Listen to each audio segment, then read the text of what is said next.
What about Chris Bassitt? What type of contract will he be getting in the offseason? You know, in May, I talked about this. You know, this number, at around 50 or so, 40 million, somewhere in that range, was what you could have gotten him in May. Now, the way he's pitched, the number has gone up, almost double, I would say.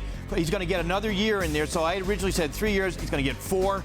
I think it's closer to 90 million bucks, maybe touching 100. We'll see. I think, you know, I was a little surprised. Gosman and Ray, I thought they could have gotten a little north of where Zach Wheeler was this past winter, but they got below where Zach Wheeler's at, I think 117 mil.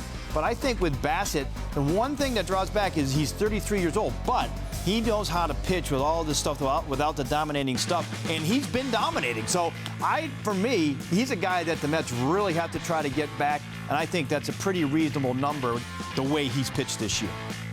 You know, Jim, I totally agree with you. And I think, obviously, you have the Jim experience where, you know, I only want the players to get what they deserve, certainly. But I will tell you, this guy is an inning eater.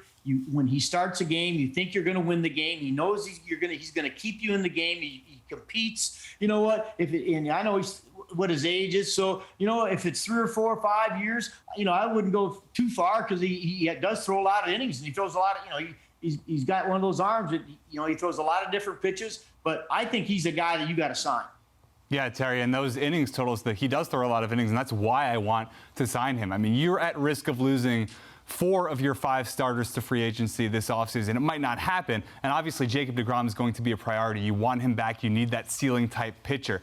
But losing Bassitt can be almost as damaging because he is the guy who you can pretty much count on to throw 7 innings. He's ranked 10th in the National League, tied for 10th in number of starts where he's thrown 7+ innings. He is 6th in the majors in total pitches, average pitches per start. He's almost throwing 100 pitches per start, which it doesn't sound like a lot, but it's kind of unheard of for someone to average that in baseball these days. You need that. It's so important for your bullpen. It's so important for your other starters. If the Mets lose Chris Bassitt's innings, I'm not sure where they're going to get them back, and it's going to be expensive to get them back from elsewhere, regardless of what you do. So I'd very much be in favor of a Chris Bassitt extension. The other guys in the rotation, up and down performance. Some come, some go as far as hitting the IL. Bassitt has been the mainstay. There is great value in consistency and reliability. Bassitt provides that.